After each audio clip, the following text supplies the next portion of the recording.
So welcome back to Croatia. You are regular to Ultre Europe. You have been here almost every year. What keeps you coming back to Croatia? What keeps you coming back to Split?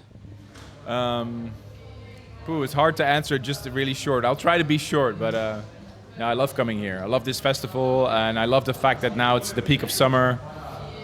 So many people also come from the Netherlands or France or Spain, and they come here to celebrate holidays. A lot of people from Eastern Europe, and obviously a lot of Americans, because Ultra is an American brand. So yeah, there's so many fans here, and it's a live stream, obviously. So a lot of people are really excited about the live stream, and yeah, I just find it's exciting. You know, I'm just really happy to be back because I didn't play last year, but it feels good to be here again. So your style is very hard to define because you draw inspiration from all over the place. Yeah. Is there a way that you can describe your style, and from where have you been drawing inspirations lately? Well, if you have to put a label on my forehead, I guess it's trance, or trance, whatever you want. How do you want to say it? But yeah, I leave it up to you guys to define it. I guess the most important thing for me is if I feel a song and it fits my sound, then I play it. If not, I mean, there's a lot of music I like, but I don't play in my sets because it doesn't fit in my story that I want to tell. For me, it's always traditionally, I always try to dance around trance. So always I want to steer towards like a beautiful breakdown or a beautiful melody, because melodies are always the cornerstone of my sets, I guess. But also I'm trying to look at the crowd and then I decide where I go with my set. So I find it really hard if the promoter calls me and says, "Hey man, can you send me your set list?" I'm like, It's not that easy. sometimes you have to, but I don't really enjoy it because I want to have that freedom as a DJ, to decide. Like, I mean, of course I have a short list. I mean, I have like a list of 70 or 80 tracks that I can choose from, a lot of new stuff, a few of my big hits and stuff like that. And then I look at the crowd, I see what energy they give me. And, for me, it doesn't have to be like hands in the air, like all the time. You really want to tell a story. If you have 90 minutes, I'm so glad I have 90 minutes. You can do a little bit more with your track selection and energy and build and, surprise people a little bit. Yeah, of course. You're, as well as music, you're a big fan of technology. And with electronic dance music, you definitely found the perfect combination of those two. Yeah. How did combining technology and music look like in the early days of your career, and how does it look today? Well, if I'm really honest, I'm a nerd. I'm a terrible nerd. I'm really into like computers, and don't ask me to hang your painting on the wall and drill a hole or fix your bike. But if I need to install your computer, come give it to me. I'll fix your computer in like 10 minutes because I'm like that. I love technology, and it's been in me like when I was really young. I just really, really enjoy it. And I guess that, and my father was also really passionate about music.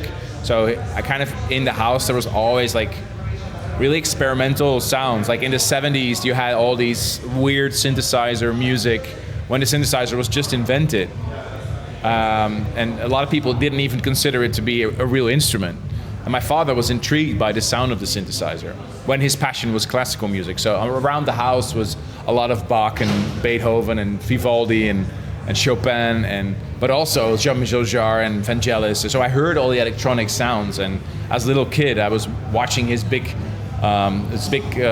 tape player with the two reels, and I still think back about that. So I guess my father had a lot to do with it, but also my love for technology. And yeah, this is 47 years later, I'm sitting here talking to you about this. Yeah, in those early days, it was just about people playing with that new technology and coming up with whatever sound they made, and they just put it in a structure, and it was a song. In the 60s, the general consensus was the synthesizer is not a real instrument. Like it was invented by a couple of guys in white suits, with white jackets, and they were like in laboratories, and it can't be a real instrument. A real instrument, a guitar is a real instrument, and a piano is a real instrument. Synthesizer is not a real instrument. And it wasn't until like Walter Carlos switched on Bach and the Beatles' White Album.